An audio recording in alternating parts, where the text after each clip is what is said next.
The old woman peered out of the slitted window at the flames below her.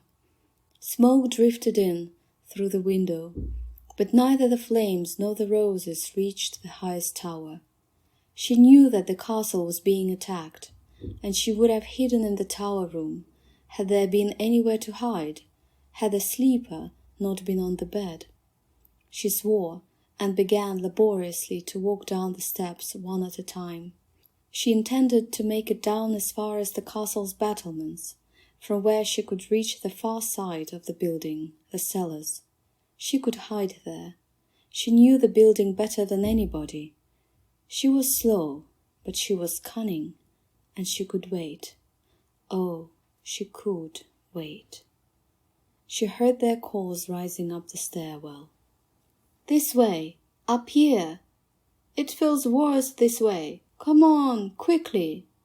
She turned around, then, did her best to hurry upwards, but her legs moved no faster than they had when she was climbing earlier that day. They caught her just as she reached the top of the steps. 3 men, no higher than her hips, closely followed by a young woman in travel-stained clothes, with the blackest hair the old woman had ever seen. The young woman said, "Seize her," in a tone of casual command. The little man took her stick.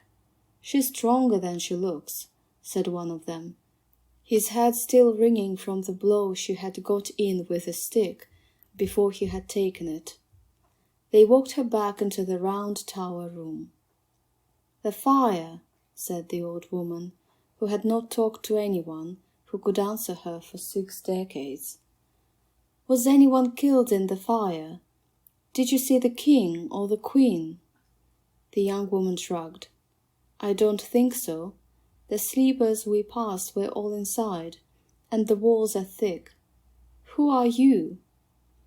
"Names, names," the old woman squinted. Then she shook her head. She was herself, and the name she had been born with had been eaten by time and lack of use. "Where is the princess?" The old woman just stared at her. "And why are you awake?" She said nothing. They spoke urgently to one another then, the little man and the queen. "Is she a witch? There's a magic about her, but I do not think it's of her making." "Guard her," said the queen. "If she's a witch, that stick might be important. Keep it from her." "It's my stick," said the old woman. "I think it was my father's, but he had no more use for it." The queen ignored her. She walked to the bed, pulled down the silk netting. The sleeper's face stared blindly up at them. "So this is where it began," said one of the little men.